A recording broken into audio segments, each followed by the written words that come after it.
Imam Al-Ghazali menerangkan di dalam kitabnya bahwa iblis sebelum dikutuk oleh Allah, dia pernah mendiami langit pertama selama 1000 tahun. Dan dia mendapatkan martabat sebagai Al-Abid. Kemudian Allah naikkan ke langit kedua selama 1000 tahun. Dan dia mendapatkan martabat sebagai Az-Zahid. Kemudian Allah naikkan lagi ke langit ketiga selama 1000 tahun. Dan dia mendapatkan martabat sebagai Al-Arif. Kemudian Allah naikkan lagi ke langit keempat selama 1000 tahun. Dan dia mendapatkan martabat sebagai Al-Wali. Kemudian Allah naikkan lagi ke langit kelima selama 1000 tahun. Dan dia mendapatkan martabat sebagai At-Taqi. Kemudian Allah naikkan lagi ke langit keenam selama 1000 tahun. Dan dia mendapatkan martabat sebagai Al-Kazim. Kemudian Allah naikkan lagi ke langit ketujuh. Dan dia mendapatkan martabat sebagai Azazil. Selama 80.000 tahun Azazil hidup bersama para malaikat. Bahkan Allah menobatkan Azazil sebagai Sayyidul Malaikat, yaitu pemimpinnya para malaikat, sekaligus sebagai penasehat mereka. Dan Azazil diberikan Allah martabat lain sebagai Al-Muqarrabin, yaitu orang yang paling dekat dengan Allah.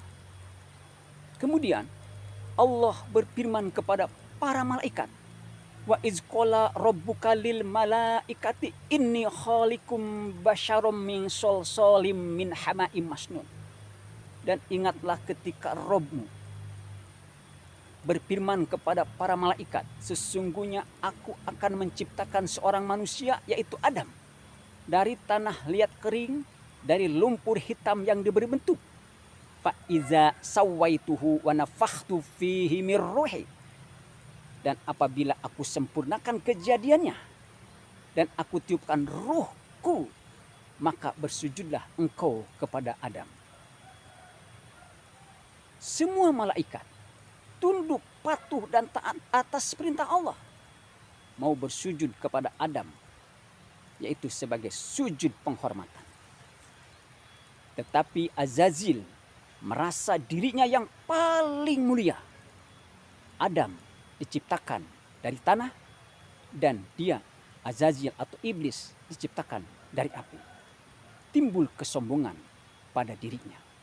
Sehingga saat itu Allah menurunkan martabatnya, mengutuk dia menjadi iblis. Mengapa iblis tidak mau tunduk dan taat atas perintah Allah untuk sujud kepada Adam? Akibat daripada kesombongannya, sifat ananiahnya. Kolbunya tidak bisa memandang wujud Allah pada diri Adam. Padahal pada hakikatnya di dalam diri Adam itu ada ruhku dari Nur Muhammad yang Allah tiupkan ke dalam batang tubuhnya. Kita semua bisa mengambil ibrah atau pelajaran dari kisah ini. Ketika seseorang itu mendaki spiritual ruhani menuju Allah, Allah akan menguji dia dengan berbagai macam martabat. Atau bisa jadi memperoleh karomah atau apapun itu bentuknya. Maka akan sangat mudah tergelincir ke jurang kenistaan apabila di dalam dirinya masih ada sifat anania. Ada keakuan di dalam dirinya. Akulah yang paling mulia. Akulah yang paling hebat. Akulah yang paling suci. Akulah yang paling benar. Di aku semua. Maka pada hakikatnya mereka itu belum ma'rifatullah. Mereka terjebak kepada jurang yang sangat dalam, yaitu ma'rifatul iblis namanya.